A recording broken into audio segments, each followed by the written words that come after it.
I think we knew we made it when we rehearsed in the convention. In the convention, this is the second season, so that's when it was like everybody's like, "Yo, Jabberwockies won the first." Jabberwockies won." So you seen like okay.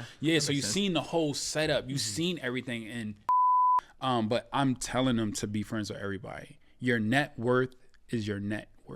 100%. You know what I'm saying? APTHCRY on the wave. Shoes off, pause, yeah, let's get it. Shoes off, but the vibe stay loud. APTHCRY heat, yeah, I'm flexing in the crowd. Socks on the scene, that's a subtle little flex.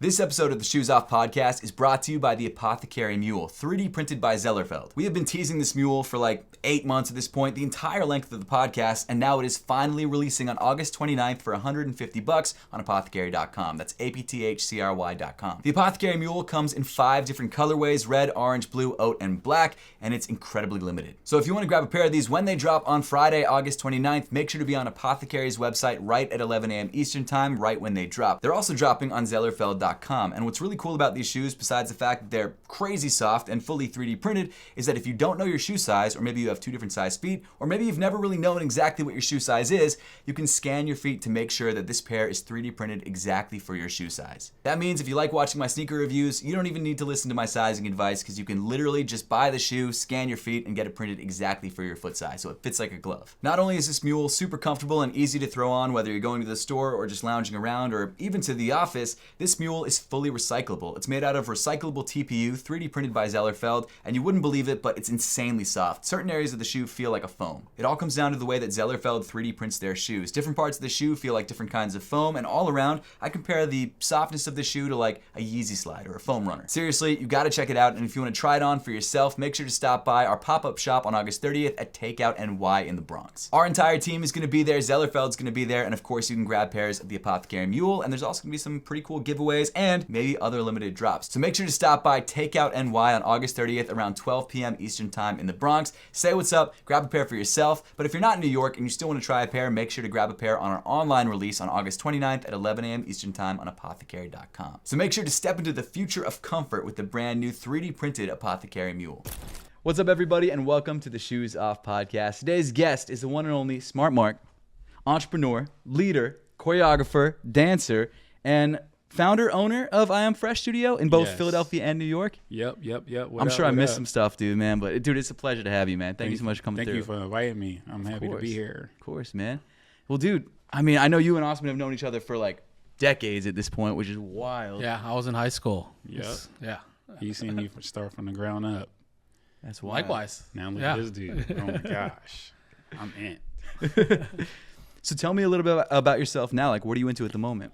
What do you got going on? Still dancing, of course. Okay. The passion is still there. Just now trying to figure out a different lane and a different route, how to go about it. Gotcha. You know, I just think I'm like a creative, so a creator. So my brain is always like going, but I'm just trying to like step back and be like outside looking in. It looks like the same thing, you know. This is maybe a little early for such a deep question, but what keeps you still passionate about it after basically probably dancing your whole life? I don't know, man. I just feel like I have more to learn. You know, I never feel like I'm here. I'm always at the top. No, I just feel like I could keep learning, and especially with today's climate with the dancers and the youth, and people are just leveling up still. So I'm like, yo, if they can do it, I can definitely do it. And plus, you know, it's just that Mamba mindset. Mamba like, mentality. I'm just like, oh, you think you could beat me? I don't care if you're 12, 2. Like, it's on. So, yeah, that's that mindset. Never just want to slack, you know, just in case somebody call me out. Yeah. But they don't. You know, Yeah. they won't. But they do. You know, it's whatever. I get down. Win, lose, draw. It don't matter. Let's go. Well, tell me how it started, man. How'd you get into dance? I think I just been dancing forever. Honestly, I don't even know why. It just happened. But one of the main reasons I continued with the passion was because, you know, just growing up where I grew up, it was like sports. You had to play basketball, football, or you was a rapper. So didn't want to do those. So I was like, okay, I already danced already. I might as well just, you know, pursue it. And then I met somebody on my block. This guy, he used to come visit his grandmom. He was a dancer. And I know he started a dance group, so I was like, you know, let me join your dance group. They didn't let me join, but they just had me around, you know, just picking up whatever they were doing. Right. And then later on, I started like getting crazy with it, and then they was like, all right, let's bring him on the team. So that's dope. It just kept me going from there. So dope, man. Did you grow up in Philly? Yep, grew up in Olney. That's how I say it. I don't know how they say it. I say Olney, but they say Olney. So, but yeah, I grew up in Olney, but I just grew up everywhere in Philly. I used to be everywhere except for South Philly. I never was in South Philly as a youngster, but everywhere else, like, you know, North, West Philly, you know, that whole Mount Airy area. What's that, Mount Pleasant? I was everywhere but South Philly. In the Chamonix, I was out. So wherever there was dance or a party, I was, except for South Philly. I just was never down there, the Italian area. Never. So you get in the dance group. So around what age were you at that point? Shucks, I think I was in like 7th grade. Oh, wow. So you dancing early. Yeah, That's I was awesome. dancing early, but it's always levels to everything. You know, you just doing it. You see like music videos and stuff like that. You imitate the music videos. Right. So like, you know, Philly has history. So it's so much like to find certain things, you have to go deep into things and like the underground scene, things I didn't know. So I kept developing like my style. My style always changed. I would just, you know, seen a guy who said, come join my dance group. We just went to regular parties, 923, you know, we just see, you know, people there. So that it was kind of like, you know, that whole club area. I was young. So I was, like I said, 7th grade, 8th grade, I was going into clubs like super young. So I was just tall. So I was able to get in. But everybody else was older than me. So, but yeah, you know, it was just levels to everything. Once I started dancing, then I started to discover different scenes of the dance world in Philly. So that's when, you know, it just kept taking off. So what style were you dancing initially? Like what was the main? I was popping. Okay. I say that because I thought I was popping. It was a little bit. It wasn't so much information I had. I just, you know, imitating my friends, like I said, music videos. But popping in mostly like 90s grooves or Ken and Play type stuff. That's dope. I wasn't breaking yet, so I didn't see all that yet till later on. Gotcha. Who were you, like, what music videos were you watching that really inspired you back in the day? You know what's crazy? Everybody probably gonna think I'm gonna say Michael Jackson, but no. Really? Not saying I'm not a Mike fan, Right, but I of course, wasn't a Mike fan. I didn't do no backslide, aka the moonwalk. Just any music videos, honestly. Just any music videos. It's crazy because dance is tied into so much. So I can look at like 3 Ninja Kids, and put that in my dance, and you know, just different things. You know, just TV shows, whatever it was, Nickelodeon. You know, they used to always implement dance in the TV shows too. So you can just pick up from there. Goofy movie, like just crazy cartoons, and you know, all that other stuff. That's a great movie. Just the animated movies. Yeah, just animated movies, and you know, just Living Single, just the intro for Living Single, Living Color with Jim Carrey and all that, how they used to have the dancers at the beginning. So it was just everywhere. So not just music videos, but just everything.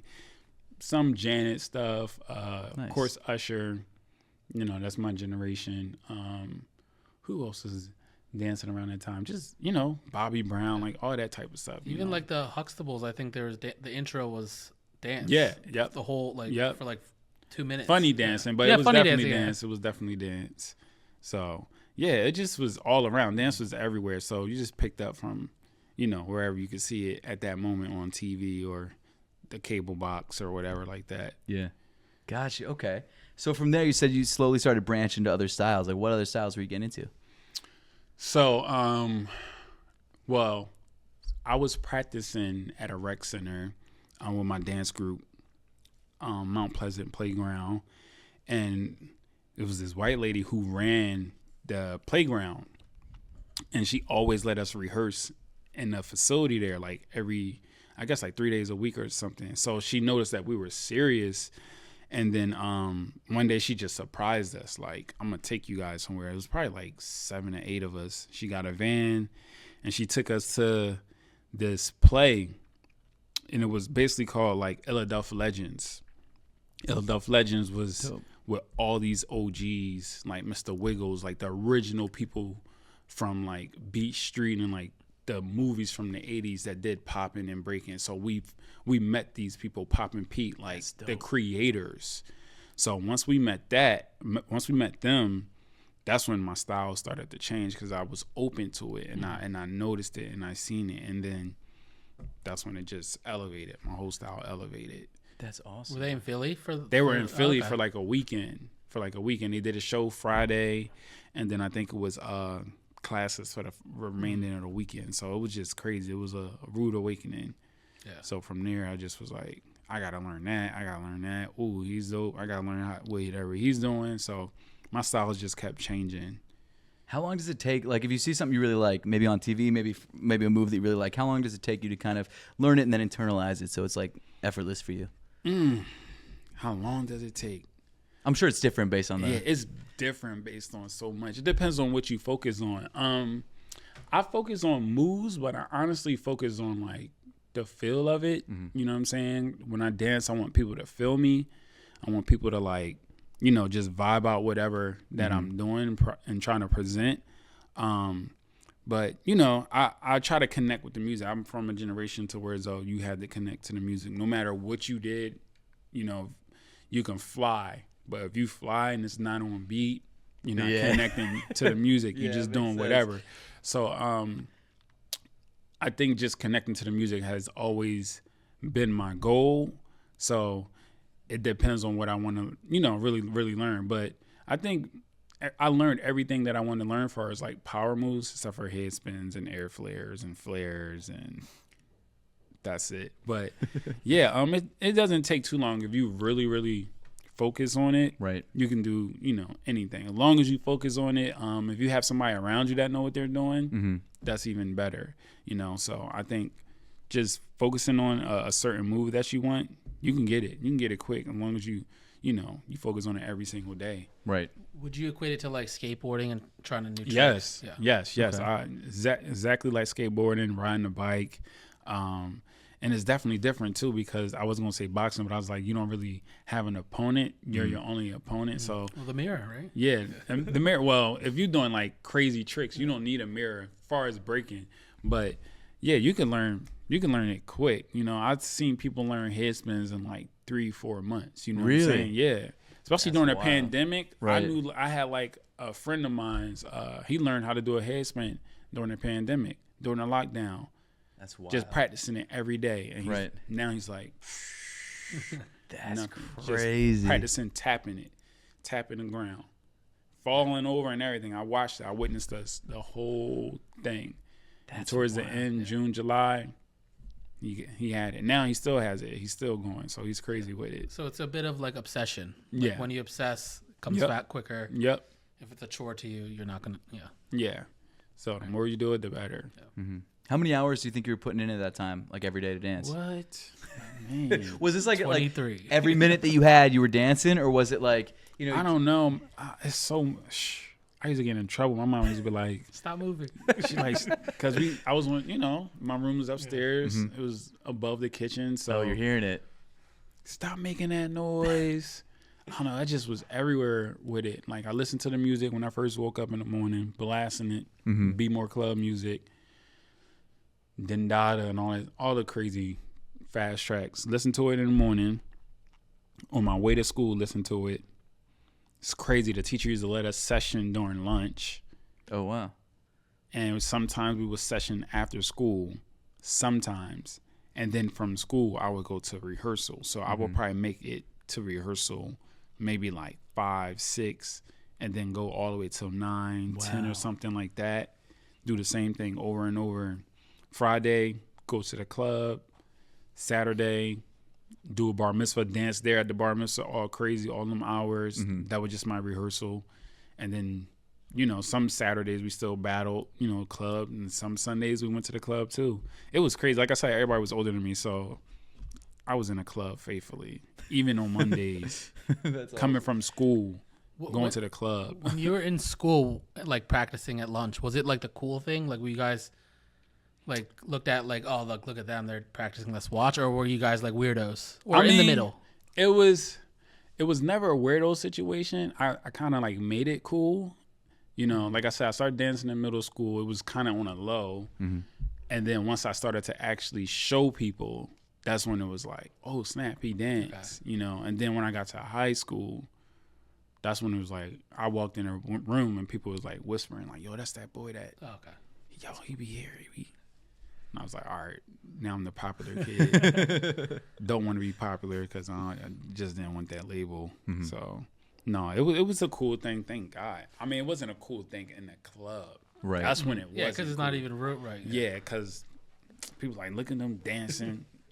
Dudes, oh my gosh, they gay. And they didn't realize most of the dudes that used to rock with me and dance with me back in the day, we were all hood dudes. Right. Mm-hmm. So if you came in it was crazy. It'd be like 30, 40 of us. They would never know.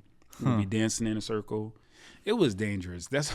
We was dancing in a circle. They come in a circle and like stand there. They would, drunk, lit, or whatever, calling us like, gay or whatever, try to be tough. They will get beat up.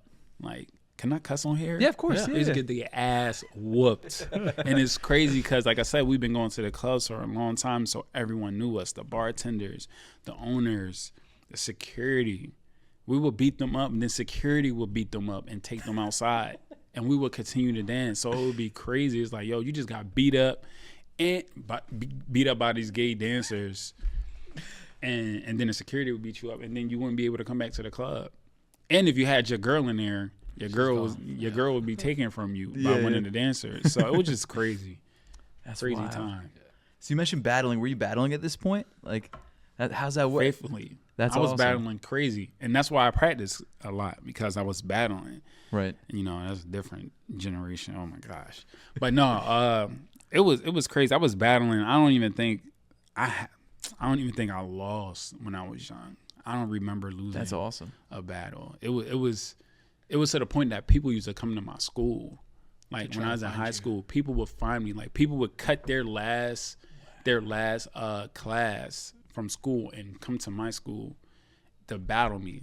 Like my school was right next to the train. Mm-hmm. So like it would be crazy, yo, because people would come up to me like, yo, somebody from this school came to battle you. I'm like, what? It was like that all the time, like at least 3 times a month, at least. I don't want to say I didn't lose a battle. Now I can recall it was this one kid. I think he was from like FLC, and that was closer to my school. He was nasty. He was a big boy. Do you know what he's doing now, or no? I don't know what he's doing. He was so good. I asked him to join our team. I was like, yo, you need to come to where I rehearse. He only lasted like 2 weeks or whatever like that, but he was nasty. He was sick with it. I don't know, because he was big, so his waves was like crazy. Yeah. His dime stops was crazy. That's like hits and all that. He was just nasty with it. So that's the only time I was like, oh, snap. I got to step up. I'm about to smoke this dude real quick. Because everybody that just kept coming to me, I was just smoking them. Right. So, like, I guess by the time he came to me, he's probably like the 20th person. And I'm like, oh, another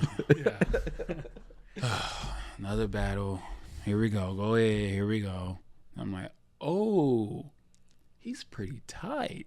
All right. So, I was battling faithfully, like ridiculous. Ridiculous. So when does MTV's America's Best Dance Crew come to play from that point, like high school? Wow. Like, what was the transition? I think from there, this is when I joined another company. I had joined another company at this time, and that company received the email. Hey, it's a new TV show, Randy Jackson's America's Best Dance Crew. We would love to have your company come audition in New York, blah, blah, blah, blah, blah. I didn't get the email. They got the email, and the director at that time chose everybody, and I wasn't one of them. Oh, really? Yeah, I wasn't one of them. It was I don't want to be politically correct, and I'm just going to tell the truth. Yeah, bring it. Yes. Well, basically, I I had a baby on the way, right? So he decided to make that decision for me. And be like, oh, no, you have a baby on the way. You don't need to go to the TV show, blah, blah, blah. He made that decision. So he didn't ask me. And I was definitely one of the top dancers in the company at that time. Not to have an ego, but it is what it is. Some people are LeBron, and I was LeBron. But no, I was one of the top dancers in the company. And he just made that decision for me. But I still supported him. They had their rehearsal. I think I went to their rehearsal like before they actually went to New York and just gave them some, you know, some of my insight or whatever like that, of what should be switched up, whatever, you know. Still wished them the best and was cheering for them. And when they went, they didn't make it. And, you know, and it wasn't that they were talented. Like, the dancers were dope. They were super dope. Everybody that I had danced with in the company was dope. I just think it was America's Best Dance Crew was just looking for something, I don't know, just that we didn't have at that moment. What season was this? The season 2. That was season 1. That was season 1 that they auditioned for. So, you know, during that time, I'm like, okay, they didn't make it. I didn't go to the audition. Let me see what this show is about. So, you know, watch the show, watch season 1 faithfully, like every Thursday, I think. It was every Thursday. I'm watching it. I'm like, okay, they have a Filipino guy. Okay. It was weird because it was segregated. It's like, this is a Filipino crew. This is a black crew. This is another black crew, but we're going to say they Jamaican. It was people on there. They weren't even Jamaican or anything like that. They just was like, I don't know. It was just different. This is the group that had, this is the gay group, and this is the group from the hood. This is a group from the suburbs. This is the cheerleading group. It was just all like, so that they could have a good storyline for each. Yeah, they wanted a storyline for each. So I'm sitting there, you know, plotting every episode. I'm just like, okay, we need somebody with a sob story. Somebody from the hood. Okay, we need my Filipinos, my Asians. Like, we just was like coming up with the story. And I was hanging out with different people at the time. You know, even though I was in a company, I still was like, I'm just open. I'm an open person. So even if we battle, I'm still down to like session with you and hang with you. So I used to go to the club with my friend Ruckus and Virgil and Blau. We used to always go to the club dressed up. And Ruckus and Blau was in a whole different crew. You know what I'm saying? It was in Rep Styles. That was a B-boy crew, strictly B-boys. And me and Virgil was in the same crew. And then we had Riot. He was in, I don't know if he was in the Hood Lockers at the time. I forgot what crew he was with at the time. Maybe, yeah, he was with Flav at the time. But Flav was like in London and all that time. So he was just like a solo artist. And we had John too. John was with Chosen as well. I didn't want to say names, but he was with Chosen Dance Company with me as well, and Virgil. And then we just like, yo, why don't we just come together for this show? Well, I put them together. They didn't even. I was a mastermind to it, and they were just like, yo, let's just do it. And Ruckus came up with the name. He came up with Fresh Select. I had no idea about no name. He came up with the Fresh Select. Fresh Select was a group of boys, just me, Virgil, Ruckus, and Blau. We used to dress up super fresh, super fly, and go to the clubs. And we would battle people and, you know, be in a cypher and all that other stuff. But we were dressed up. And it was different. Have the fly sneakers and the whole leg. Because everybody else, all the other dancers, was just like elbow pads and like holes in their hats and like holy dirty shirts. Like, because they were dancers. They just wanted to like. Yeah, they didn't care. Yeah, they didn't care. And I was like, nah, we was always fly. We was always fresh. So what was your sneaker of choice at the time? Like, what were you rocking? It is so crazy. Don't kill me for this, but this is when the internet was like still up and coming. So some sneakers would be like Jordans, and some sneakers would be like the fake Bates and all that other stuff. It was like, I forgot what website it was, but I used to just whatever. I was young, getting money. I just spent whatever. It didn't. No one really was like, yo, are they fake? Not back in that, not during that time. They never even seen them before. They never seen them before. So, you know, you didn't see them till like Soulja Boy start wearing them. So, you know, I used to buy the Bapes and Offline, and I just wore everything. But Jay's have always been top tier. So, any Jordans. That's dope. The 8s. I think the 8s. They just came out. Yeah, they just came back out. Bro, they're sick. I'm excited. I want to get those because mine's is crumbled. they done. I just told my friend that they are done. So okay, so you're getting the group together. What's the next move? What happens next? So got the group together, got the storyline together, went to the audition in New York. Once we went to audition in New York, we just felt it. It felt like we made it before we auditioned. It's just like when we went in there, like we had our shirts to match, our Philly hats. Everybody just was like well presented. It's just one of them things like, I don't know, we just felt it. It just felt like it was supposed to happen.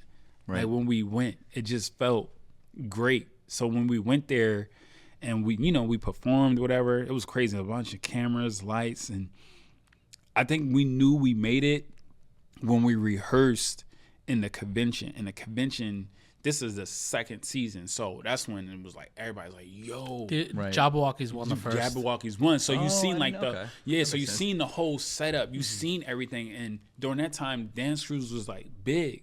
So now everyone is like, people are creating dance crews. Yeah, it was the coolest for those years. It was the coolest thing. Yeah, so based off of that one season, people were creating dance crews like can't even dance like that. They like, yo, we're gonna go try. You know, you looking at this crew, you like, we can do that. Let me get a few of my friends. So, you know, everyone was like that. But it's just for us, it was just like we went to the convention center that they held us in New York. Huge. It was maybe like, I don't know, 40 to 50 crews. Wow. Between like 5 to like 7 members, 8 members. So it was just packed. And I just remember us just rehearsing. We played our music on a radio. We borrowed a radio from somebody. And then when we finished, everybody was going crazy. We like, yo, it was good. We freestylers. Yeah. You know, so we was making that was a free. That wasn't. Yeah, we were freestylers. We choreographed it, but we are freestylers creating like choreography. We was just used to this type of choreography, you know. But we did like something we thought that was cool and current, and we still made it. So when we went to the actual audition in front of the judges, and they were like, "You made it," and we like, they didn't even show this, but we like froze like, "Is this real?" Yeah. Or like y'all just saying that to get like extra footage, because they were just saying, you know, interviewing us like, oh yeah, can y'all switch it up? Can y'all say this too? Can y'all say, like, you know, guiding us a little bit with the interview. So now when we get in there, we're like, are you saying we made it? Or are you gonna say we didn't make it at the same time? Yeah. So, but when they said we made it, we're like, huh? They're like, yeah, you made it. We like, oh, we really made it. So it was fun. That's awesome. Oh my gosh. Dude, that must feel so good too, especially like kind of being excluded from your original group, them not making it, and then you putting together a group after the years and years and years you put in to like finally get that like, this is it. This is my moment. That must have felt crazy. It was insane. Oh my gosh. Insane.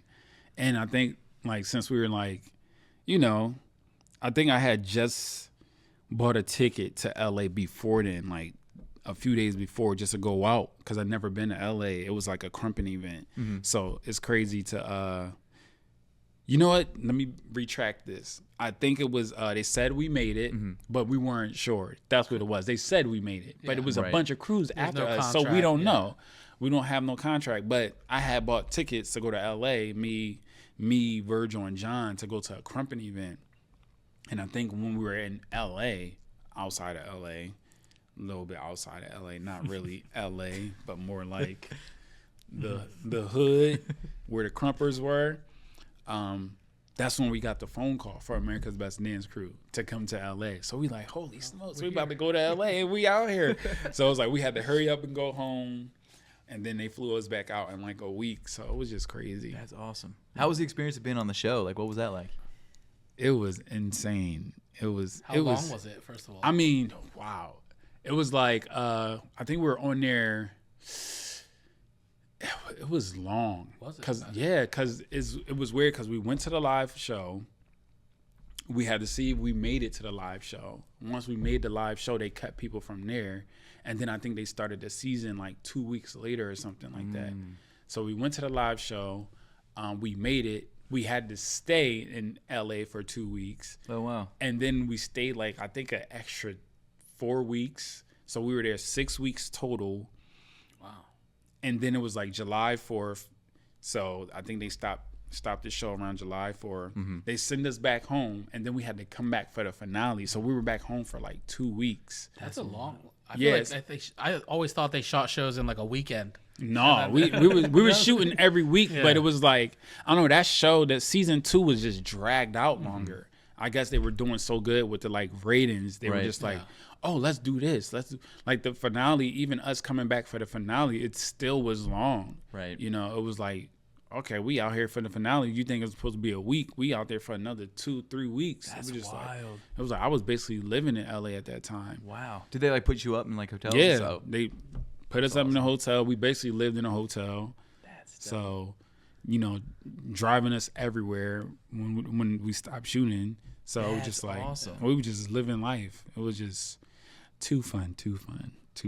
That's awesome, man. I don't want to get anyone jealous, but it was amazing. We got paid more than season 1 too. As well. Let's go. So because of views. Thanks, job walkers. So thank you guys. Thank you. Yeah, season 2 we were getting paid. That's we were dope. getting paid. It was good money. That's awesome, man. So what came out of that? Like, what was your next step after the show? After the show, it was just the team just dismantled, right? Because everybody just came home kind of to like regular life. They also made, real quick, they made it like almost like far. We made it far. Second. That's right? awesome. Second. We didn't make it second, but I think it was like out of all the teams, I made maybe like 5th or 6th. But because I watched that scene, like we didn't meet yet, and I watched that. I was watching the show. Yeah, it was like 5th or 6th, or I don't even remember. I was gonna ask if you had fans, but like we got one right here. Do you still have people recognize you from, or maybe? Yeah, it's crazy. People still be recognizing. I do remember one comment that I don't know which judge, but you like backflipped, and they're like, it's crazy to see someone as tall as you being able to flip. Oh yeah, that was And I still, for some reason, I remember that. Yeah, they was talking about Drew. Drew did the flip. Okay. I was in the front, but I kind of like dipped back, and Drew did like a crazy flip or a kick. Dope.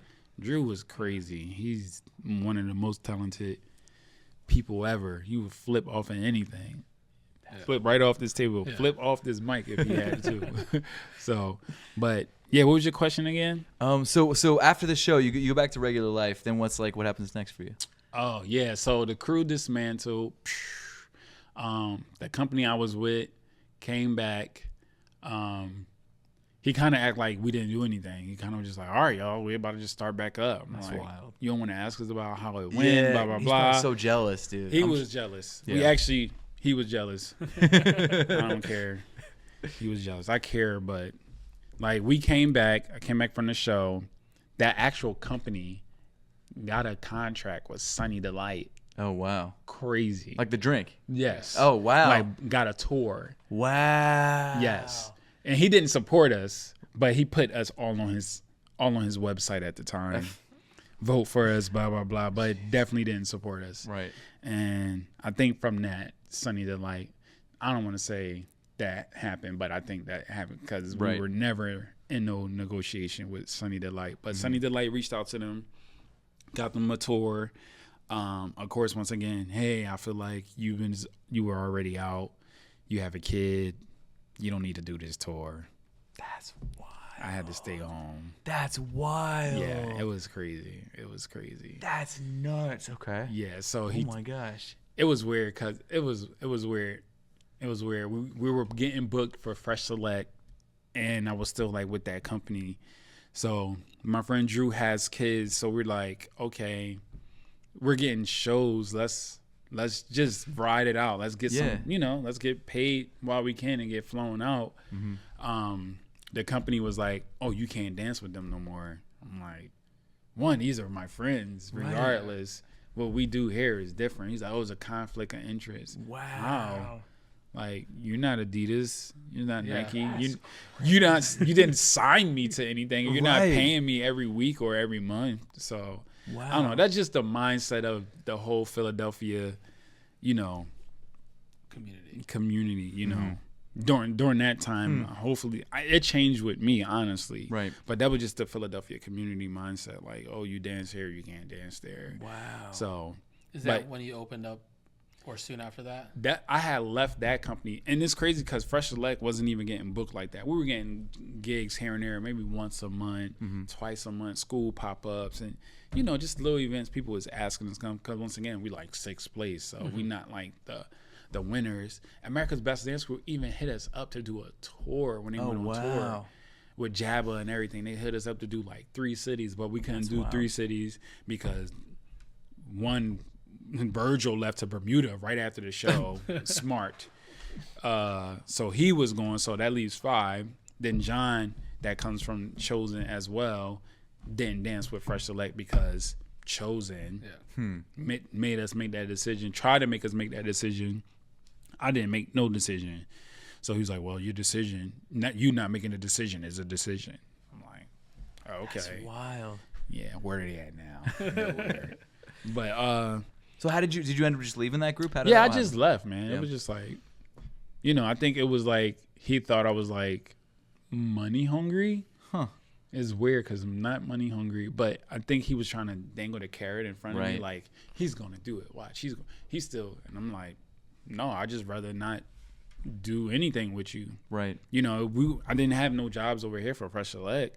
You know, when they hit us up, they would ask us if we had all the members, and it was like, we got 4. Right. You know, you want to bring out 4. Sometimes they did, sometimes they didn't. So I just, you know, gambled on myself at the end of the day and just tried to figure it out. So I just was like, it was time to go anyway, especially going to LA in my mind, just growing, you know, just learning and looking at seeing what was possible. Seeing what's possible, asking a lot. I asked questions.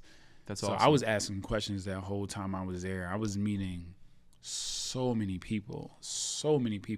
Not even just me. I'm a person, if I get in a room, you let me in a room, I'm walking out with the CEO number. That's like awesome. That's just the type of person I was. So just being in LA, I walk, what? Numbers, connections, to this day. It's like I'm still friends with people after the show, people I met on the show.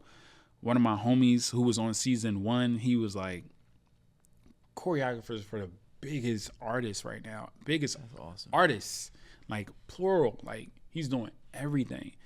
And I've been friends with him just since he came to our hotel just to party with us.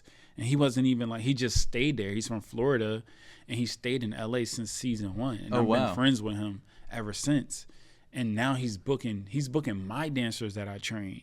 That's you know, doing Camilo Cabello and like all these big people, you know what I'm saying?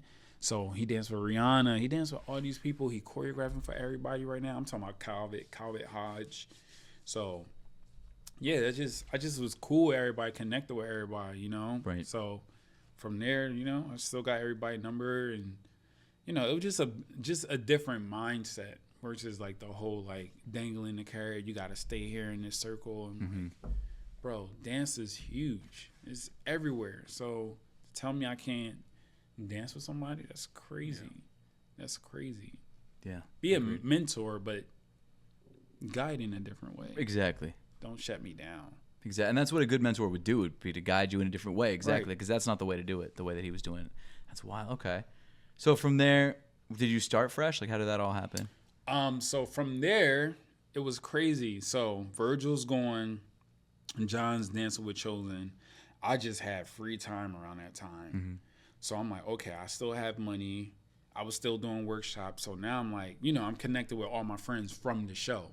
Right. So I have friends in Houston, San Francisco. This is coming from a kid that, like, I didn't even leave Philly like that at the time. Oh, really? Like I said, LA was my, you know, I flew myself out to LA before the show. So now I'm like, okay, let me start spending money and traveling. So now, you know, my friends are doing like shows as well. Supreme Soul from San Francisco, they're like, yo, we doing this show. We can invite you. You Smart Mark from Fresh Select. So I'm like, okay, I can come out there, teach, make some money. So now I'm just traveling and just learning from them, because dance is bigger. It was bigger at that time in the, you know, on the West Coast and yeah. Houston and all that other stuff. So I'm like flying out to LA more. I'm just like, my mind is just like racing. I'm learning so much.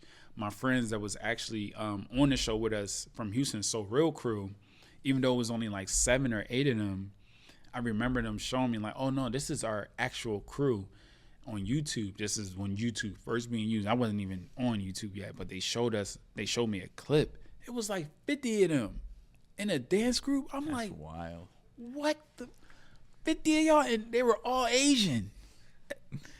Asians wasn't dancing like that in my community. So they were just like, I'm like, what is this show? They're like, it's a show called World of Dance. And World of Dance, they was like the first crew to win World of Dance. Oh, and wow. other stuff. So I'm like, what is World of Dance? So, you know, now I'm flying back and forth from Philly to LA, Philly to Houston, Philly to San Francisco. I'm just out. So now I go to World of Dance, LA, and I'm just seeing all these crews, GRV, like the company. I'm just like, what is this? So that just opened me up from being in a little crew in Philly, going to the clubs, doing little school shows with Chosen or whatever. Sorry to say little, but little school shows with Chosen, to like this big old world. So I'm like, yo, I need to bring this back home. Versus living in LA. I'm like, got a girl back home, child back home at the time. So I'm like, I can do this here. I'm not that person that's like, well, it's nothing here. It's time for me to leave. I'm like, it's nothing here. Yes, let me create it. I'm that type of person. That's dope. You know, so from there and learning all of that, brought it right back home. That's dope. Try to get the OGs, you know, Ruckus and everybody to start a studio with me. But God was just like, no, you got this. You can do it. You can do it by yourself. Awesome, man. I'm talking to them every week, like, yo, we can do this. We can do this. I seen this. I seen that. They're like, yeah. Cool.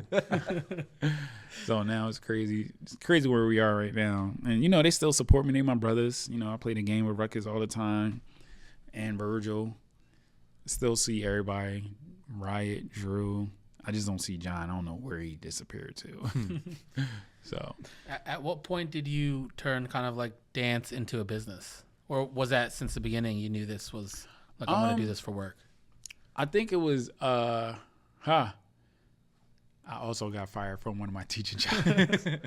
That's when I was like, yo, I got to do something, because I got fired from my teaching job. And it's crazy. My studio is literally 10 minutes from her. That's wild.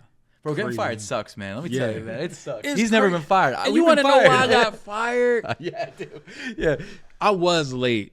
I was late a lot. I was struggling. We had one car at that time.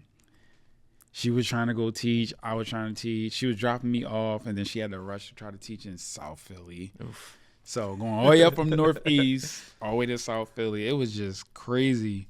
I definitely got fired because it was like, after learning all these things, and like, I was late a lot. I can admit that. I think maybe like 5 times. But I was just late. That's Right. it. It wasn't like I missed the whole class. I was like late 20 minutes. I get it. But I was just late. Right. I was a great teacher. No cuss words. Like coming off the TV show. I was there when she first opened her studio. Oh, wow. I think I developed her program. She fired me because I was trying to expose the kids to like other hip hop, like come to this battle. It's a show here. I was trying to expose them to things, and she didn't want that. And studios don't want that. They want you to keep it in their little box. They don't want you to. How do studios work, like traditionally? Traditionally, Like studios work traditionally. They're gonna make sure if you want to do hip hop, they're gonna make sure you sign your kid up for everything: tap, jazz, ballet. That way, the kid can just do hip hop. It's rare that the kid can sign up just for hip hop, but usually they make you sign up for everything. If you want to do company, you can't just do the hip hop company. You have to do all of it. They make sure that they practice Monday to Saturday. That way the kid is burned out on Sunday. Can't do nothing else. They charge you a lot for costumes. They take you to competitions that people don't even watch the piece because it's just like sometimes studios don't watch other studios. They only go there, clap for themselves, watch themselves, and then they back out to get changed. That's your traditional studio. People don't like, okay, even if you are in competition, like I said, I come from let's battle. I come from that, but we also session after that. So it's no secret. I know what you can do. You know what I can do. It's just who does it better that day. Right.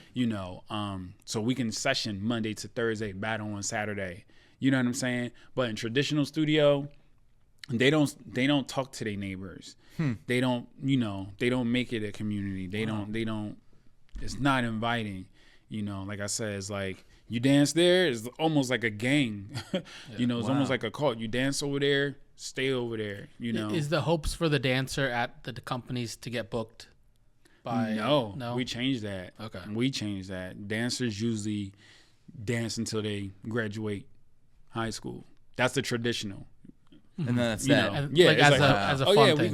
We graduate high school. Bye, Sarah. Right. Not us. We like, you graduate high school. That's what's up. You going to college? Oh, that's what's up. You can dance with us while you're in college. You're not in college no more. You 26 with a kid. You can still dance with us. Like, it could be a hobby or it can be like something you want to do as a career. So it's just available. But yeah, we changed the whole traditional thing, and a lot of people was upset at that. It's crazy. That's wild to me. Yeah. It's super wild. Yeah. But it's weird because like we train adults. The same adults we train are the same adults teaching 10 minutes up the road from us. Wow. And guess what? We cool with that. Right. Because we want to expose everybody. We want to build a community so it can be bigger. Right. My kids should be able to go take a workshop at your studio. Learn something different from them that they might not learn something from. But it's not like that. That's so still weird. The same. But I'm public enemy number one for those things. So that is wild, man. For real. Like, I wonder why that is. Is it just people like, I'm sure it's a little bit of jealousy, a little bit like, oh man, if he's teaching it better, then people are going to go there instead of here. Like, is it just all sorts of stuff? Like all sorts of things where? I mean, definitely. No cap. If your kid come to my studio, they're going to stay because it's the best studio. Sometimes they're going to stay. Right. As far as on the hip hop side and just on the freedom side, you know what I'm saying? Like, we're not teaching you to be just like a clone and learn another number and another piece. Like, no, we're trying to figure out who you are, what's your identity, what do you want after this?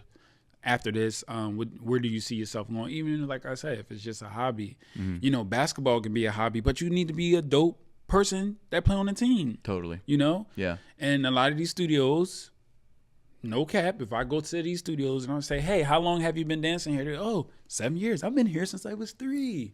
I'm like, they're 15 or 16. I'm like, oh, okay. Can I see you dance? Play a song. They can't dance. Wow. Yeah. They can't dance on wow. beat. Or if they dance is real quick, it's like, you take all these classes. Right. You here 6 days a week, not to be ignorant, but it's just like, come on. Just imagine you boxing 6 days a week. Yeah, and you can't. And then you get in a fight. Like, come on, yo. You dribbling, you playing sports. You right. You got a coach for basketball. You dribbling the ball 6 days a week, all these hours. We're gonna do this type of drill. Right hand, left hand, jumpers, layups, all these drills for months, for years. And then you give somebody the ball and they're like, I don't know how to do this. That's like, wild. Yeah. So that's the wildest part? Yeah. Here goes the wildest part. Not to be racist, but I'm sorry, but I'm from America. Not to be racist.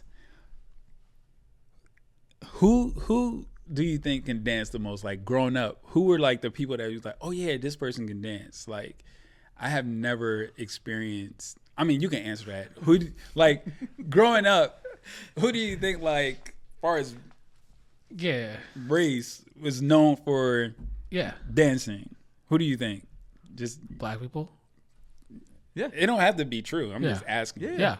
So, why is it more white studios than anything? Think about that. I'm like, doing hip hop? Doing dance, period. Oh, yeah. Think about that. It's like, do you see a lot of black kung fu studios.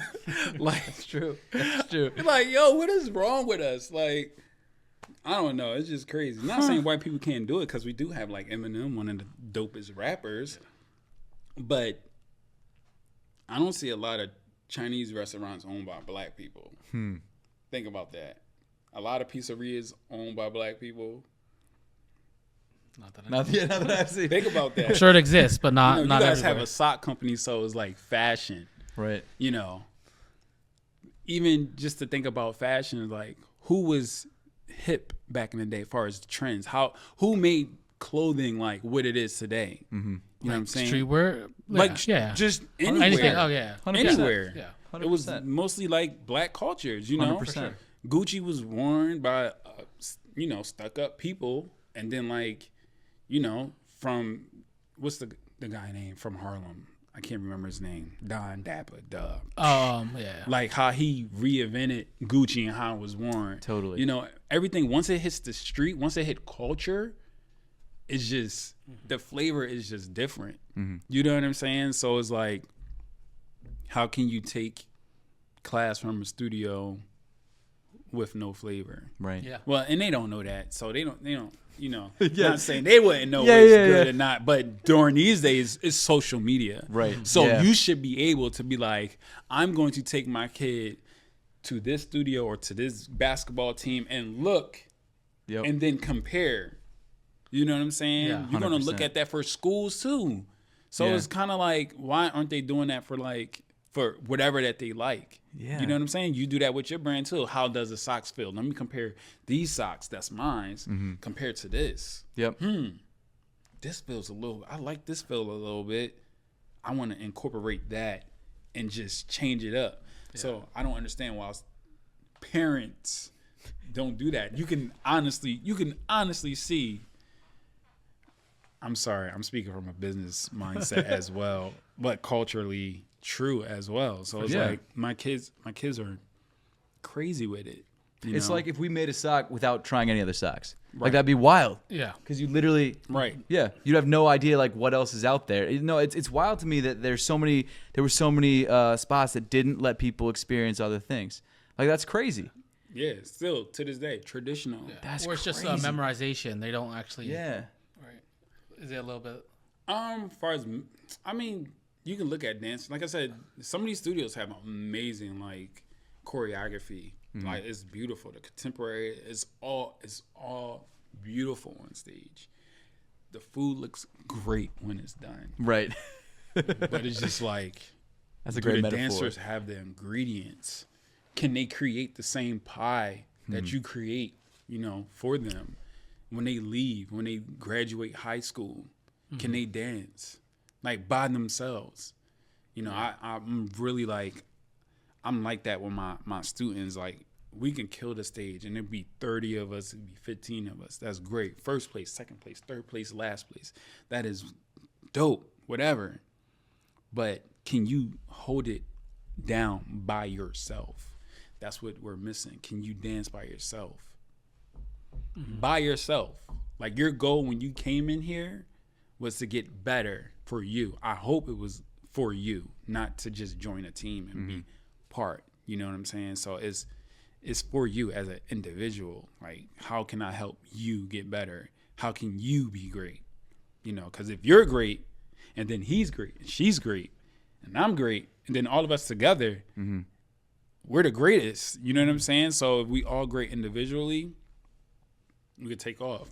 But no, I just don't want people to be like, just being clay and just learning choreography, because that doesn't do anything, for you as an individual. Right. Individual growth is our main key, for our company, for our brand. I really like what you said when I was asking you sort of before we started the podcast, how you describe yourself. And I think that's what you're doing. You're creating, because you said entrepreneur, leader, and you're creating entrepreneurs and leaders in both the way that they learn, the way that they experience the world, and the way that they're able to go out on their own and do their own thing. And that's awesome. That's awesome. I think that's something that could be done, should be done across every kind of like everywhere discipline, anything, you know what I mean? Like that's awesome. Yeah. I love that. I love that. People just be afraid of that. People are afraid to create other leaders.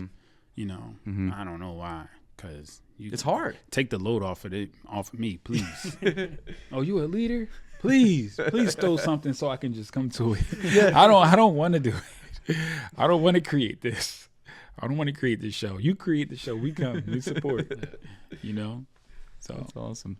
That's awesome. This episode of the Shoes Off podcast is brought to you by APTHCRY, your sneakers' favorite socks. APTHCRY has sold over 300,000 pairs of socks and have over 3,000 5-star reviews. You've got to try the world's best socks. From limited edition drops to clean everyday essentials, we keep you cool, comfy, and your sock drawer fresh. Me and Os are both huge sneakerheads, as you probably know from just watching this podcast. So when we set out to create APTHCRY, we really wanted to create your sneakers' favorite sock. Not only are our socks specifically designed to look great with every single pair of sneakers in your collection, but they're also made with our proprietary knit technology called IsoWeave, which makes them very breathable, very, very soft, and of course, great for all-day wear. So if you want to grab a pair of your sneakers' favorite socks, make sure to check us out at APTHCRY.com, APTHCRY.com, and use code SHOESOFF for $10 off of your first order. Again, APTHCRY.com, use code SHOESOFF for $10 off of your first order on the world's best socks. So tell me about the studios that you guys. You got one in Philly, you got one in New York. How'd that all get started?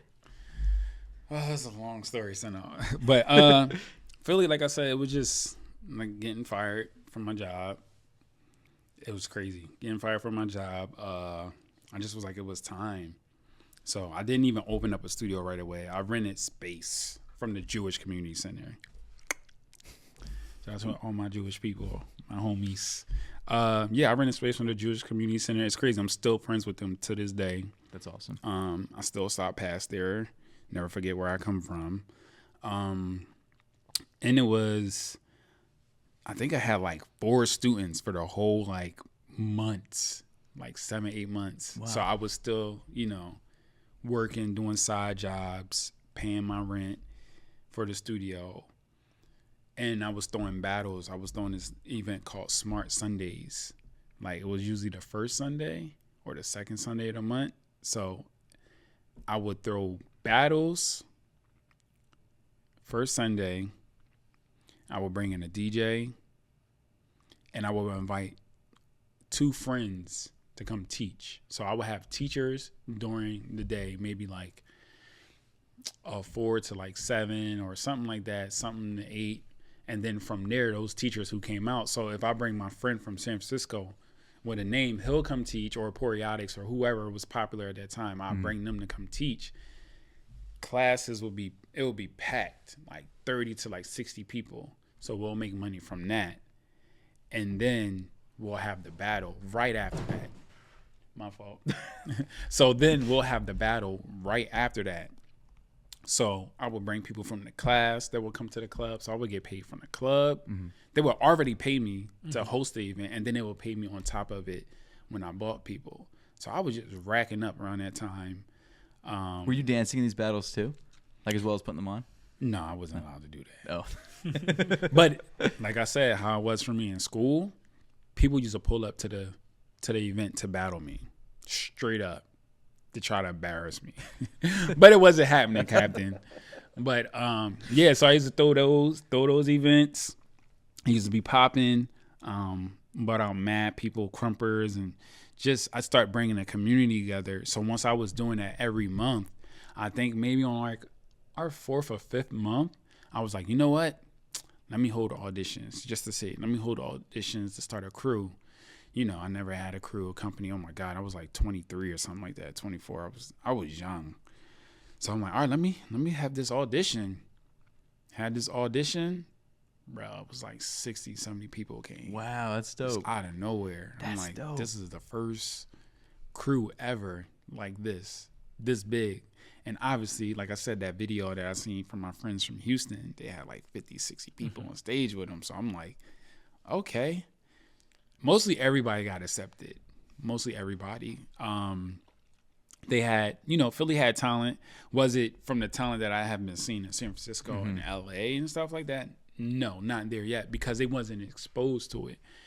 Only person that was really exposed to it was me at the time. Mm-hmm. You know what I'm saying?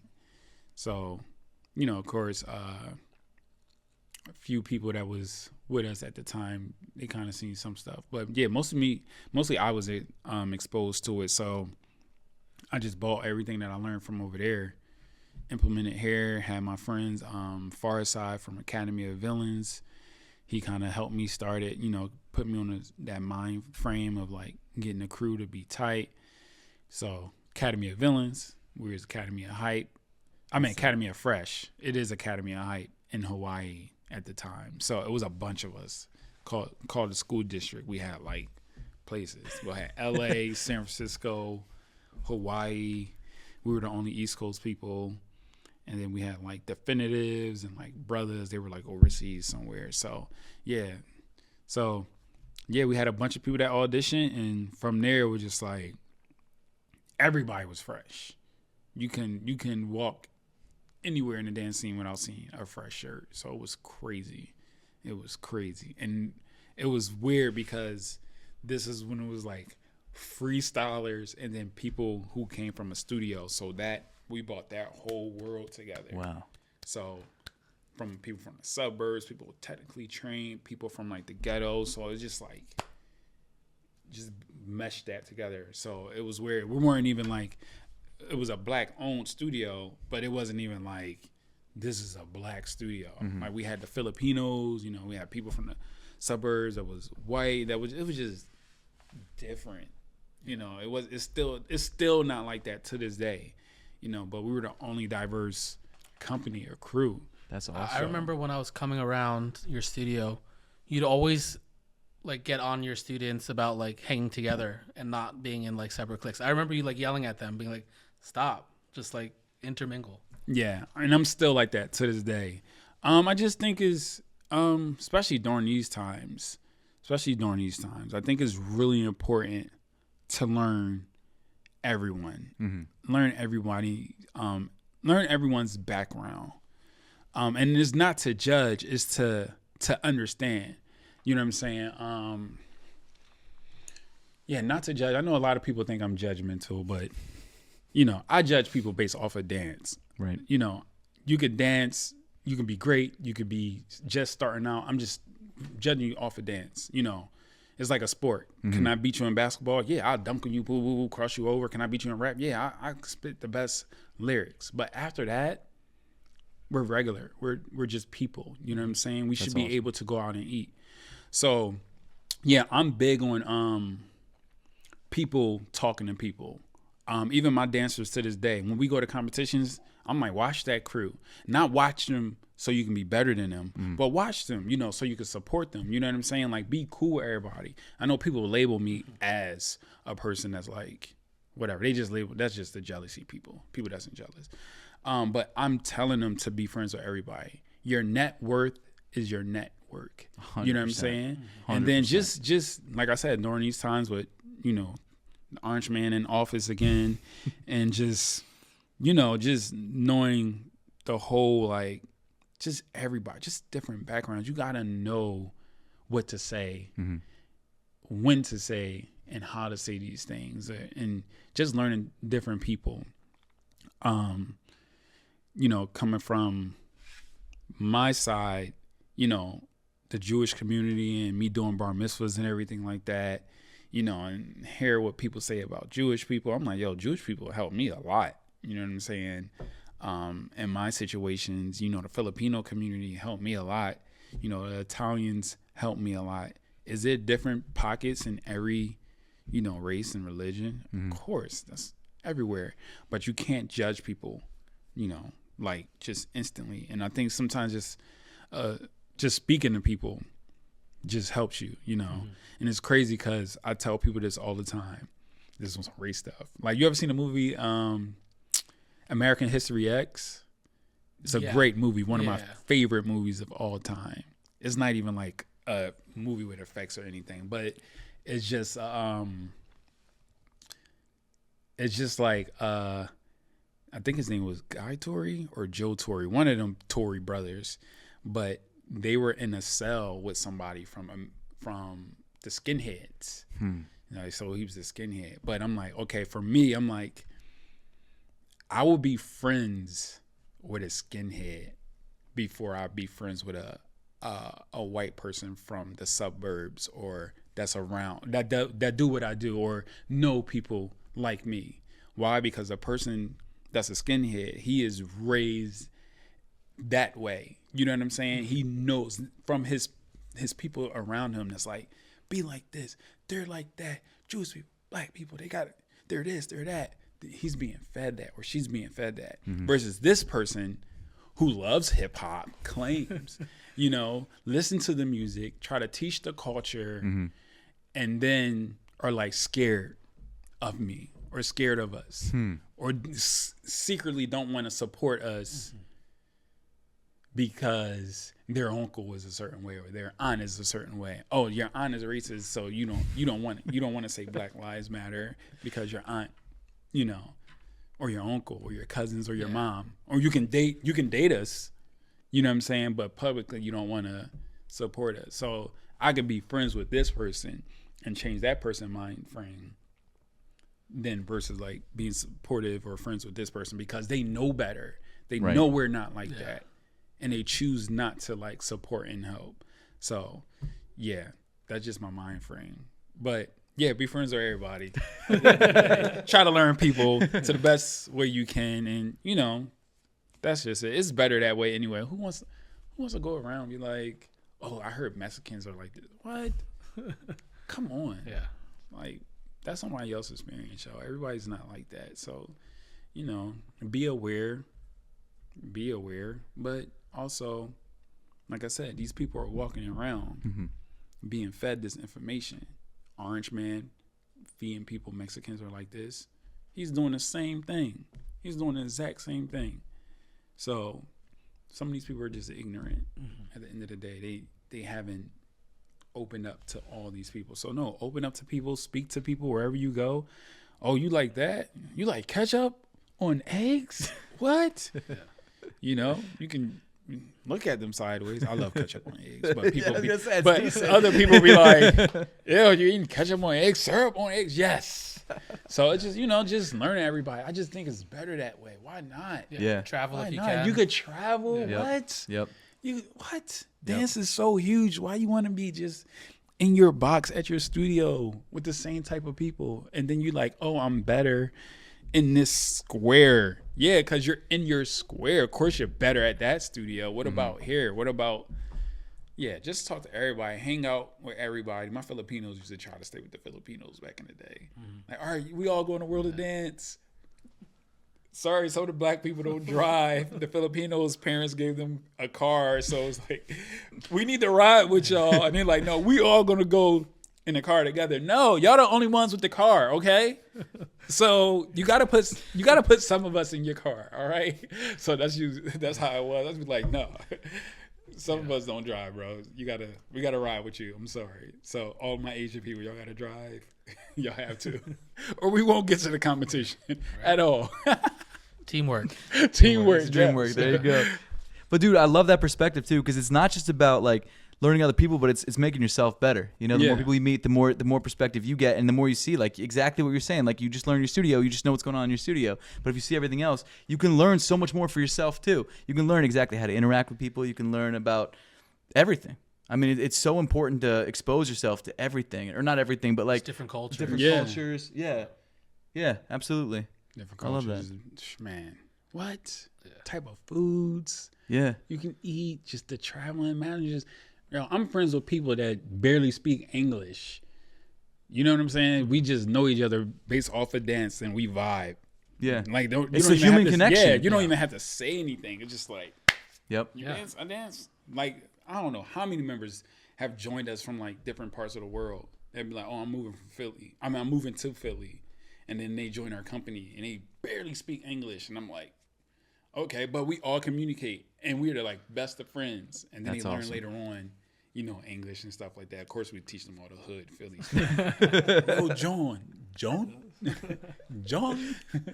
No, so no, it's the best thing, man. Just be cool with everybody. It just feels better. Who want to walk around beefing? Totally.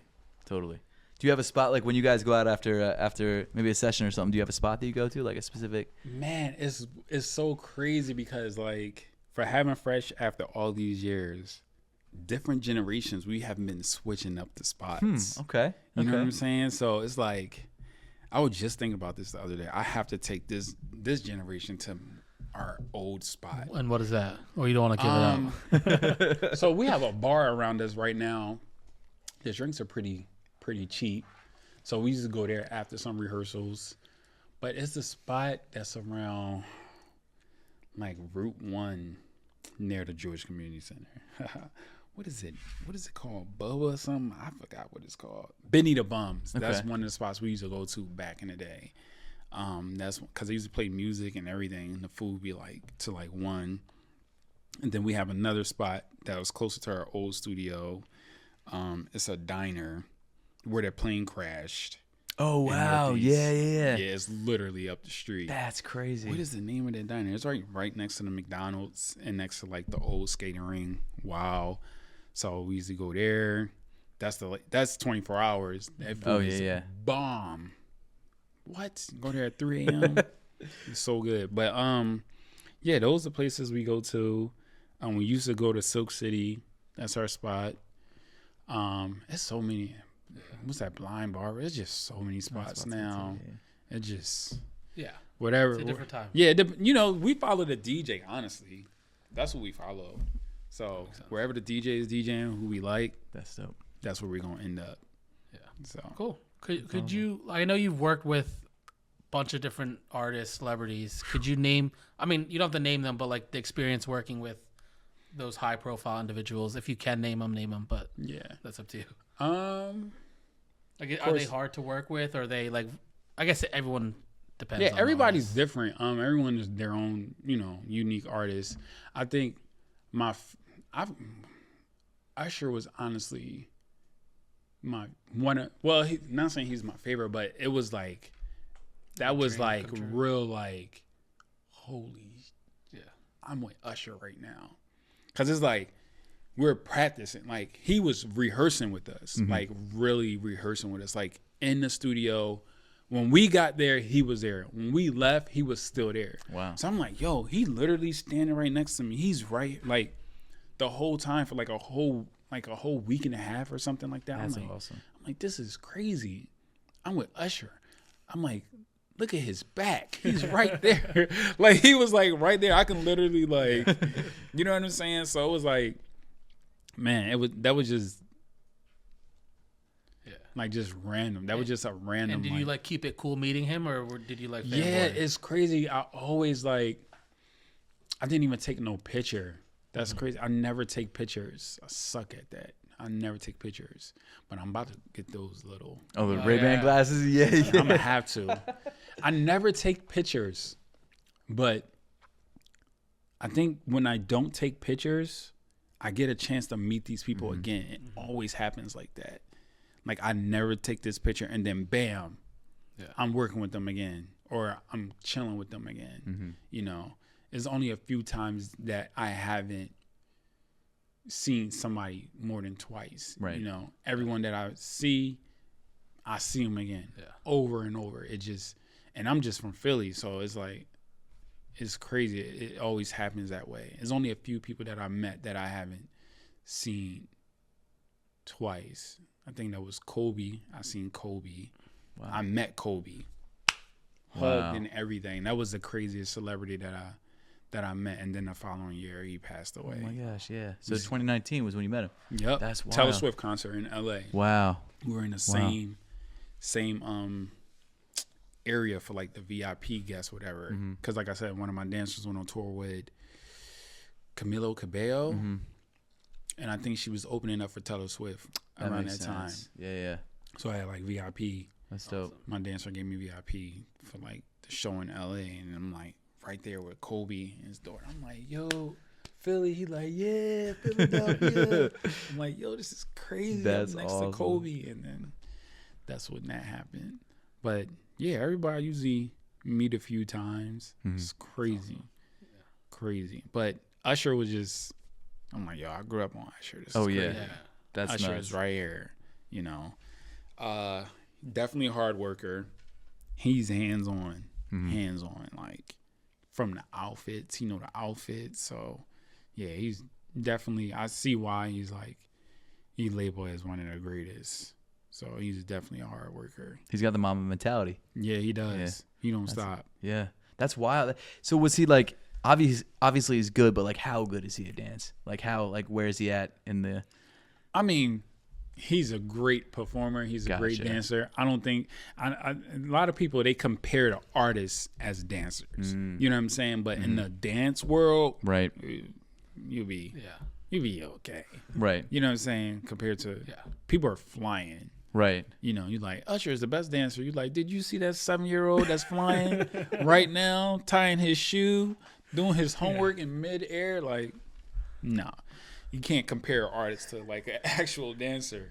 That's what they be doing. I'll be like, why? Just compare them to the artists. Compare them to Chris Brown or Marion. Keep them. Just let that go in a circle. Just who's better than Chris Brown? Oh, Marion. No, Marion's better than Usher. Usher better than.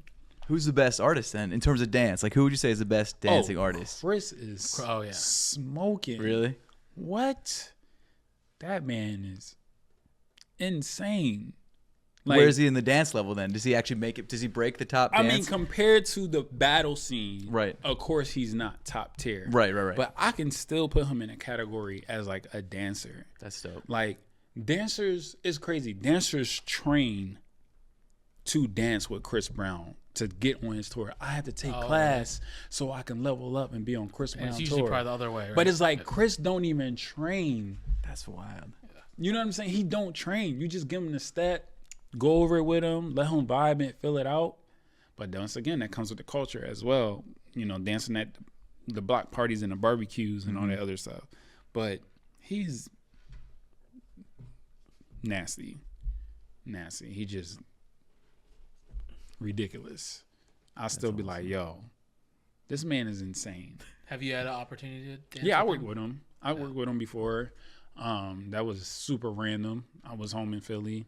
My friend who's the choreographer, Josh, he just hit me up like, first of all, he called me on a late night. Late night for me, he's on the West Coast. So I think he called me like midnight or something like that. I'm like, yo, what's up, bro? He like, yo, what are you doing in 3 days? I'm like, don't play with me, bro. What you want? He's like, no, I'm trying to figure out what you got. You got anything coming up? I'm like, bro, it don't matter. What do you want? Tell me. Like, all right, look, man, I got this little gig for you. It's just, I just need you to do something with Chris Brown. I'm like, little gig? This ain't no bar mitzvah. So yeah, he just hit me up, was like, just put me on something. And that's me again. I'm bad at this. So I go out, went to LA, you know, worked with Chris Brown. It was Chris Brown and Lil Dicky for that video. Oh, dope. This is like, I think he just start, you know, kind of like choreographing for Chris around this time. So he's like Chris Brown main choreographer. So he's like developing a whole new team. This is like when Chris is like, let me see if I can vibe with the people you bring to me. Chris vibes with me. I teach him this move. We sessioning, we freestyling. Chris Brown tells me he got like this burner Instagram or whatever, like account that he watched dancers on. I'm like, oh, okay. So you know this, like he knows people. I'm like, yo, this dancer right here, like, yeah, I know about that dancer. Blah, blah, That's blah. dope. So they're like, yeah, man, Chris rock with you. Blah, blah, blah. I'm this person. Oh, that's what's up. Chris likes me. Yeah, that's all right, man. The job is over. I'm going home. It's like a out of sight, out of mind type thing. You know, I got invited to Chris Brown's birthday party, didn't go, like tripping. Yeah. Tripping. I had too many opportunities, but I still hang out with them when they're out here. When they're in Philly or New York or something like that. It's like I said, I don't post anything, but I have videos with me like hyping Chris up in like a circle. Like, you know what I'm saying? That's dope. But yeah, man, he's definitely top tier artist. I would love to work with him again. He's the only person that I would actually go on tour with. Yeah. Yeah, he's like that. I would actually put everything to the side. Like, I'm going on tour with Chris, y'all. Sorry, studio. I'll be back. That's the only person. Everybody else, I'm like, let me think about it and see how I feel. So, Josh. Out of sight, out of mind. I just got to get active again, though. I'll just be chilling, be on my business tip. I got to make this post, so I'm gonna post something. Look, you guys, I know I'm an entrepreneur, okay? I have businesses, but I would like to dance too, okay? I would like to be in the room. I would like to go on tour. Okay? I would like to work. Don't judge me for having stuff, okay? Because that's how they are. They're like, oh, he have a studio. He's retired. No! I had to. Now look, okay? If you think about it, it's like the same thing that first director of that studio putting you to the side because, he has a kid now. Yes. Why y'all doing that to me? You're racist against entrepreneurs, okay? Oh my gosh. No, that's what they do. I don't know why. Like, dang, I can't be a business. I can't be a. I don't know. I just think I can't. I don't know. Dance is so weird. It's like you can't do like multiple things. It's like I don't know. Dance is still like that. Like you see, like Pharrell, he could be a music producer. Yeah. And does fashion. Yep. And then does like do his own music, do music for clips, do music for Disney. Like dancers is still like, oh, you're a choreographer. You just gotta be a choreographer. It's like, no, I would like to dance too. Mm-hmm. I can't teach and be a choreographer. I can't teach and still dance. Like bro, like come on, y'all. I want to do it all. Why put me in a box? Right. You know what I'm saying? So is there a dream venue, artist, or artist you haven't worked with, or both? I guess two separate questions. I mean, I would love to dance in Philly at like with an artist. I performed on a big stage here, but I think just performing in my hometown, like Super Bowl Philly, like a Super Bowl with Chris Brown. All right, let's make it happen. Yeah. I don't know how, but I know it's in the universe now. I got to figure this out. But no, I did Coachella with Uzi. That's sick. Also Coachella with Metro Boomin the year before I got hit up for Uzi. So I'm on stage with Metro Boomin and Future and Diddy and Offset. What's the other guy name? He has a crazy following. Get your work in. Get your work in. Oh, The Weeknd? The Weeknd, he was there. It was just, I don't even know who was on that stage. They just was coming out. I'm just like, what? But yeah, that was with Metro Boomin. That was for 2 weekends. Coachella, that's like one of the biggest stages, like the biggest festival. That's bigger than like. It's huge. It's massive. I didn't know it was that big till TikTok. I'm like, what? And then got hit up for Uzi. Mm-hmm. Did you know Uzi prior? Yes. He's from Philly. Uzi used to live right around the corner from our studio. Way. I know he went to Alney High School. No, he went to Northeast. Northeast. Northeast. So Northeast was right around our studio. So it's crazy because I known him before then, and he just was always like, yo, I'm gonna be famous, watch. I'm gonna be famous, watch. And I'm like, he's short to me, so I just remember him like looking up, like, watch, I'm gonna make it, I'm gonna be famous. I'm like, all right, he used to come to the studio, we had the same barber at the time, live right around the corner, come bother us. He was friends with some of my members, so it was kind of like, it's like, all right, that's a little bro. You know what I'm saying? So just remember him doing music. And it's crazy because I didn't even know he was like popping like that until one of my dancers played the song he got with the Migos. What song is that? The song he got with the Migos. It was like this one he did this. You gonna look it up? Yeah. I just know I was in the car and my dancer was like listening to it. Dang, what song was it? Did you like recognize his voice? Bad Bougie. Oh, I didn't realize. Okay, I didn't know that. Yeah, I didn't realize it was him. That's wild. Then they said it was him. I just know my dancer was playing it, and I'm like, oh, this is a vibe. I wasn't even listening to the Migos before. They bring me everybody, so I'm just listening. I'm like, oh, all right, woo, okay. I'm like, who's this? Little Uzi. Oh, Uzi Vert? I'm like, I feel like I heard this name before. I've still, I ain't calling him no Little Uzi. Just Samir at the time. I'm like, oh, Uzi Vert. And then I just think I went to my Instagram or something like that. I went to Little Uzi. I'm like, this is Amir. I'm like, yo, bro, you on this? This is crazy. You on this song? Texting him, whatever, DMing him. He's like, yeah, bro. I'm about to be making. He still was in Philly at the time. Was he in Philly at the time? I forgot how this story went, but I know that I did talk to him on the phone before he left Philly. Okay. And I think that's when I heard Bad and Bougie and was like, oh, he's on Bad and Bougie, because he did not want to leave Philly. He didn't want to leave. And he was like, yo, I'm scared to leave. I'm scared to leave right now. I'm like, where you got to go? I'm trying to go to Atlanta. I'm like, bro, just go. Don't be scared, because this is home. Yeah. You know, if you don't make it, you always come home. Mm-hmm. Go home and, and live with his grandma. And whatever. We just kept in contact. And then that's when I heard Bad and Bougie. I'm like, yo, what the fuck? You on Bad and Bougie? Like, yeah, bro. I'm like, yo, this is insane. Yeah. Like, I'm looking at his stuff and I'm like, oh snap. He's like, he's getting there. He's getting there. And, I keep seeing interviews and like, pictures and stuff like that. And I'm like, yo, you with Pharrell, blah, blah, blah. And this is crazy. And then of course, when they get out there, their numbers was kind of like switched up. Right. But it was always weird because people would be like, I know Virgil did a music video with him. And then I was like, you with him right now? He's like, yeah, I'm about to be on set. I'm like, yo, call me, FaceTime me. I was like, put him on the phone. He like, put him on the phone. I'm like, put him on the phone.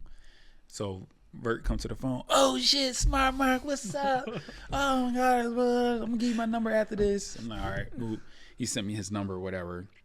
Connected with him. This was like around Christmas time. And then I forgot what year, but we connected. Every time he came back to Philly, I linked up with him at a show. And it's crazy. This is the crazy thing.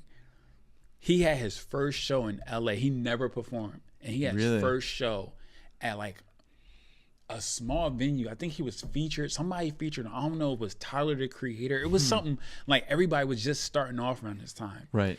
And we missed it. Like me and like his two friends. We were in LA. We just couldn't get to the venue on time.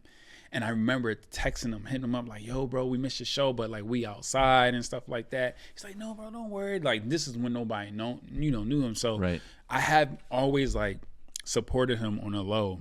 That's dope. And it's weird because when I'm around him, it's like nobody in his clique know me. So they're like, yo, who is this dude? Yeah. They're always like, who is he? You know what I'm saying? They're like, yo, we don't know. You're not from our, you're not our squad or whatever. But he'll be like, he good, bro. But it's just be like, because I just was around him. Like on the low, I motivate everybody. If you're doing something, I'm like, yo, you can do it, push forward. I've been doing that for a long time. I can attest to this. Yeah, I'm like, just push forward. If you're going to go. It was just, he sent, hit me up with like personal stuff that was happening with him in his life during the time. Now he's good. He's fully focused. He's like, got his head on. Like he's a dope person, man. Dope individual. That's awesome. He has fun. He's a fun person. Like, yeah. If he was a creative tour with dancers, I would go on tour too. with him. He's fun. Yeah. He's super fun. I wish he'd do a tour with some dancers, bro. Do a tour. And even that, like, he didn't have my number. They always get new phones. And for him to hit me up for Coachella, it was like somebody hit me up. My homie Benjamin hit me up. Ben, helped made the rock song, the rock off song. Okay. That his main song that everybody was dancing to. I Just Want to Rock. And Ben was like, yo, Vert is looking for you. I'm like, what is he looking for me for? Like, I know it's something. I owe money. He like, I need you to hit up this person from Rock Nation. I'm like, oh, Rock Nation. I don't know if you know what Rock Nation is. That's Jay-Z camp. Yeah. Mm-hmm. So I'm like, oh, I gotta hit up Rock Nation. I still got the video to this day, and they're like, yo, Mark, Bert was looking for you. He wants you to choreograph his Coachella set. I'm like, what? Then it's like, yeah, we're gonna put you on we're gonna send you his number or whatever. I'm like, this is crazy. Send me his number. He like, ha ha, motherfucker, you thought I wasn't gonna come back? You thought I wasn't gonna come back to get you? I told you, I got you. I'm like, dang, this is crazy. That's awesome. Because I think I had just seen him in November that year, and then he hit me up like March or April the following year. So I was like I said, I always pull up on you. If he got a show, I was gonna pull up. If he doing something at a club in Philly, I was pulling up. Even if it was like 20 people from back in the day to now, and I always been around him. You know what I'm saying? That's dope. Never needed anything from him. Just was like always supportive. So for him to like, you know, just reach back out, people don't do that. Yeah, not even members that I teach now. You know, that's up and going. They don't come back. He came back, and I'm like, that's crazy to me. You know, and gave me a crazy bag to do that. That's I'm like, dope, man. Ain't even argue with the numbers. Just like, how much you need? I should have said more. But no, he was just like, how much you want? I'm like, okay, this is a fair number. It was probably Jay-Z's money. I don't know. No? It was Coachella. He was like headlining. Okay. He's like, that's sick. Last to go on, second to go on. Like, wow. Yeah. No, that's a huge. Huge. Yeah. What? 2 weekends in a row?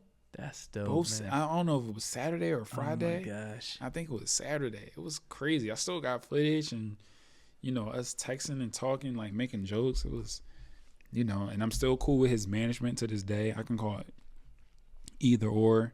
You know, he had like 2 managers. And it's crazy too, the lady that his manager, that is his manager, I seen her in November. It was at Powerhouse. He came out.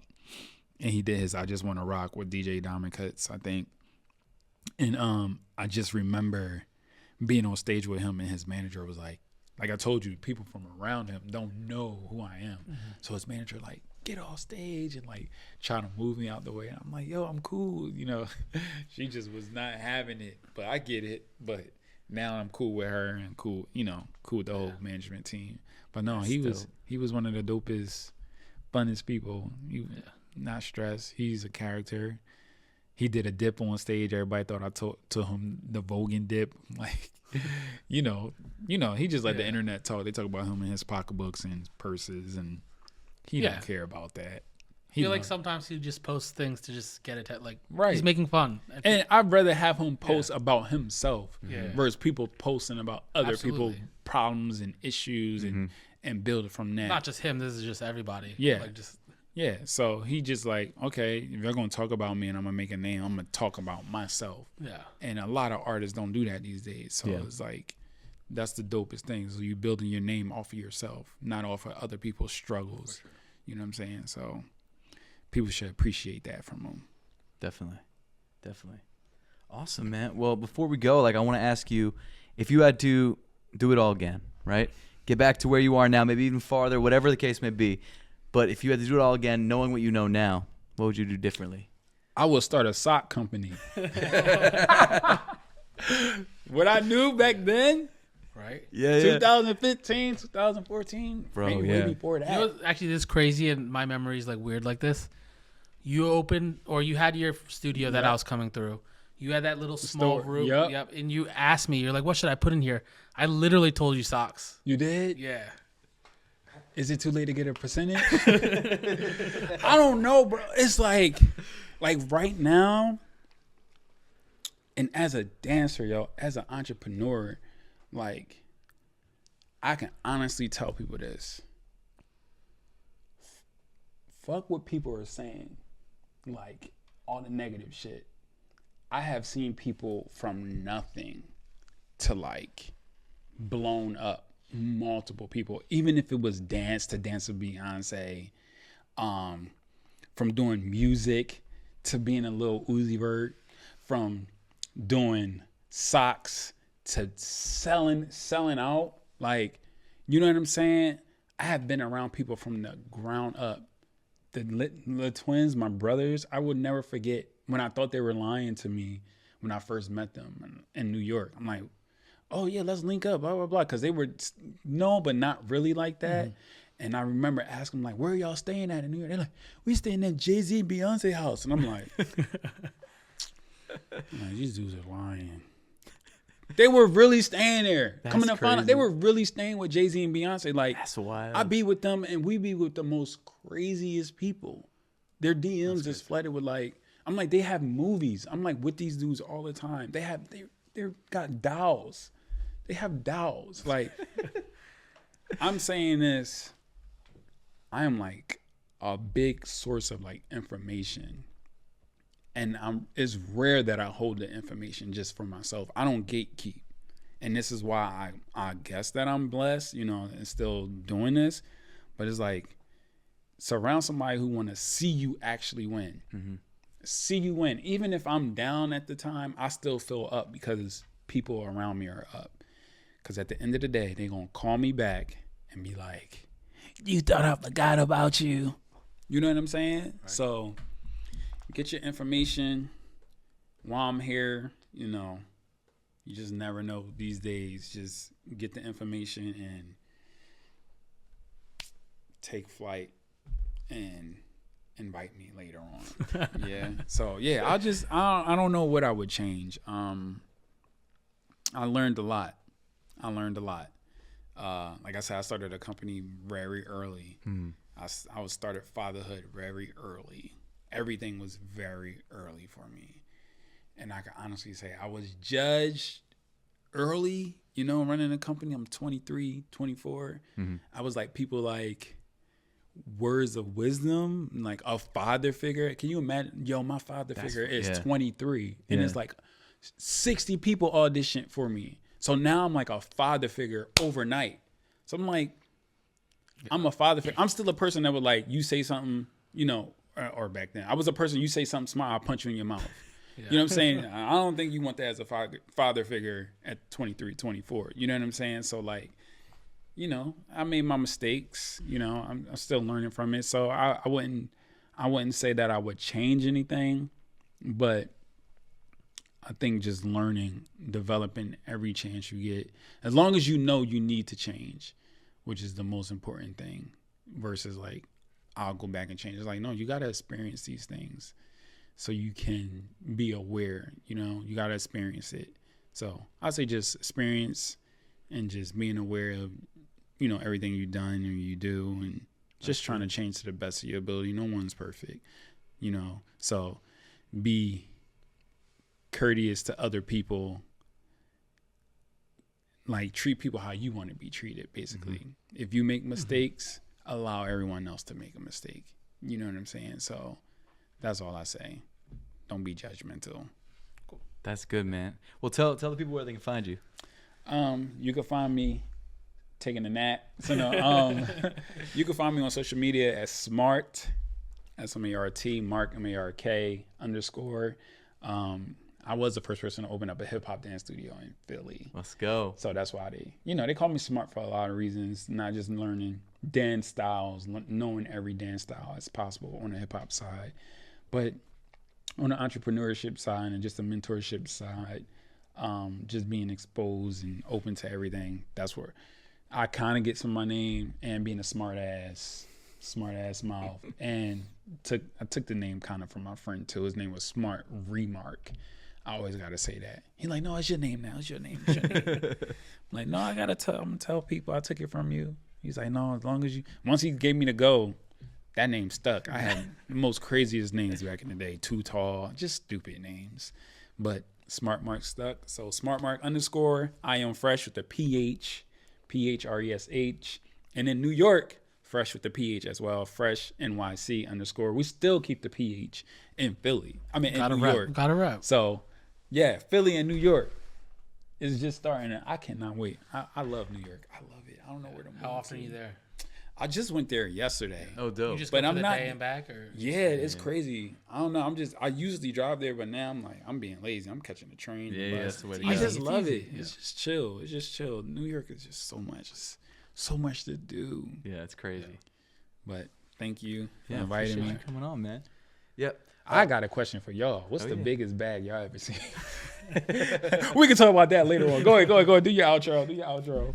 Well, guys, thank you so much for watching. Really appreciate it. For everyone listening on Spotify, on YouTube, that's pretty much it. Tune in next week. But for everyone watching on YouTube, we got a special gift for you.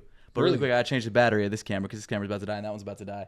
But let me switch the batteries, and then everyone watching on YouTube, you'll see the next clip. Right. Okay, so we got a gift for you. Oh, it's a contract. Yeah. You're not the official dancer of Apothecary. Yeah. Fortunately, it's binding. It's forever. Okay. It's unpaid.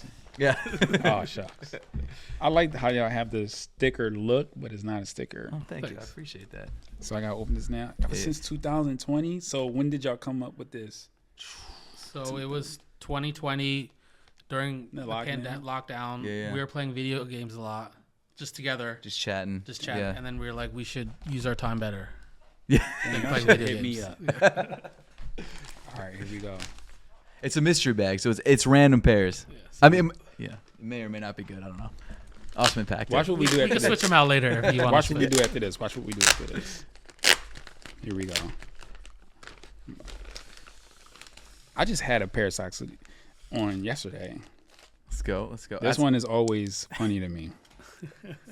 These fuckers are funny with that. Wow. Oh, I like that one. I think I'm gonna start with this one. Let's go. That's from our recent drop, right? Yeah, that one sold out. That collection sold out in like 2 days. We were supposed to do a collab. I think I got one. Let's still do it. I think I have. Let's do it. I like these. Let's go. And they feel so good on my feet. I appreciate it. No, they really do. Oh no, we about to do some stuff, bro. We definitely should though, for real. No, bro. Absolutely. We about to go in. The thing is, full choreo video. I'm thinking bigger. I think for me personally, my journey has been with mentorship. It hasn't been like, I mean, I have people now, but I think my journey has been like developing people versus me being around people that's developed. You get what I'm saying? Yeah. So it's like I have been like beginner phase with people, kind of, they want to do something kind of, versus being with people who are already at a place already. And I'm just coming in like, okay, how can we do this? Right. No, these are fire too. This green. This matched one of my hats. Let's go. So with these are our limited collections, and we try to like do more than just like colors or designs. Like we try to like put art on the socks. Yeah, I like this. Like we also have our essentials that are just solid colors because not everyone wants crazy socks. But yeah. So, year of the tiger, year of the dragon, type vibe. Yeah, pretty much. Yeah. So what is this design is like? That's sashiko. So it's a Japanese stitching style. So we just kind of emulated that on a sock. It's like if you have patches in Japanese culture, they won't just put a patch. They'll like design the stitching around it to make it cool. Dang, I want to stay here. I don't even want to leave. Bro, you're welcome anytime. Come through anytime. Oh, no, I'm going to come through. I like this. This reminds me of like a Nintendo or something. Oh, that's dope. Right? I actually like, bro, we did a Nintendo. Well, it wasn't Nintendo officially, but we did like a video game collection. This is fire. I like that better than the video game collection. This is fire. I love this. Yeah, I appreciate it. Weekend too. That's true. Yeah, that one went crazy. And this is what? Clean, right? Sneaker wipe. Yeah. I thought so. I remember. I know where I'm gonna put this at. I'm gonna put this somewhere in my house. I'm gonna get in trouble. We get It's just a sneaker wipe. We get tweets like that. Like my wife just found this. She's lost her mind, bro. What are you doing? Yeah, I'm gonna do that. That's gonna be funny. I'm gonna put that. I put it right in my wallet. But no, thank y'all. I appreciate it, man. Dude, thank you, man. I really appreciate you taking the time. Yeah, man. Just give me a pair a day. We got you. Unlimited socks for the year. We got you. And let's work on a project. I think that would be really we cool. can work on plenty of them. I'm so got down. Some ideas. I'm so down. Ideas. Thank you guys. I appreciate you. My brother, thank you for inviting me. Appreciate you, man. Definitely. My new brother. Appreciate you, man. Definitely.